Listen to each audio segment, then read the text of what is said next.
जहां दो या अधिक हड्डी मिलती है हम उसे जॉइंट कहते हैं।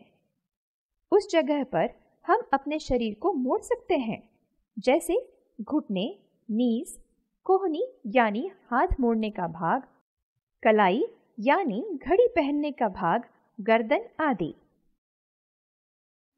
जॉइंट्स दो तरह के हैं, स्थिर फिक्स्ड और मूवेबल जॉइंट्स हिलने वाले।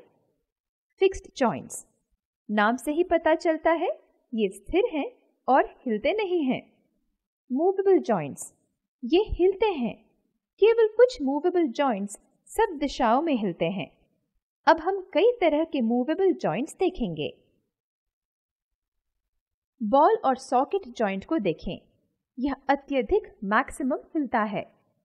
एक हड्डी का गोल भाग दूसरे हड्डी के खाली भाग में बैठता है, इसलिए इसे बॉल एंड सॉकेट जॉइंट कहते हैं।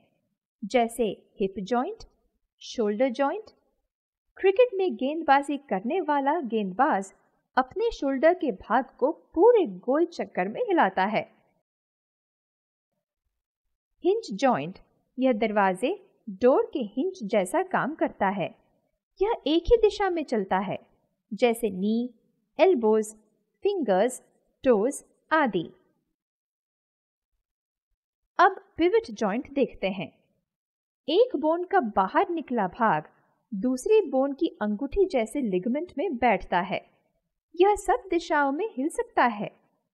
इससे ऊपर नीचे, अगल बगल, आगे पीछे सिर घुमाना है। इससे प्रथम वर्टेब्रा के ऊपर स्कल घूमता है।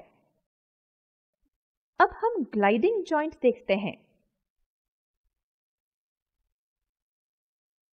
आसपास के बोन्स एक के ऊपर एक फिसलती है और हमें कम हिलने देती है। यह झुकने, घुमाने के काम आती है। इसी तरह रिस्ट और एंकल्स के जगह भी घुमा सकते हैं। अगर बैकबोन एक ही लंबी हड्डी से बनता तो क्या होता? हमें स्केयरक्रो जैसा कड़ा स्टिफ होना पड़ता।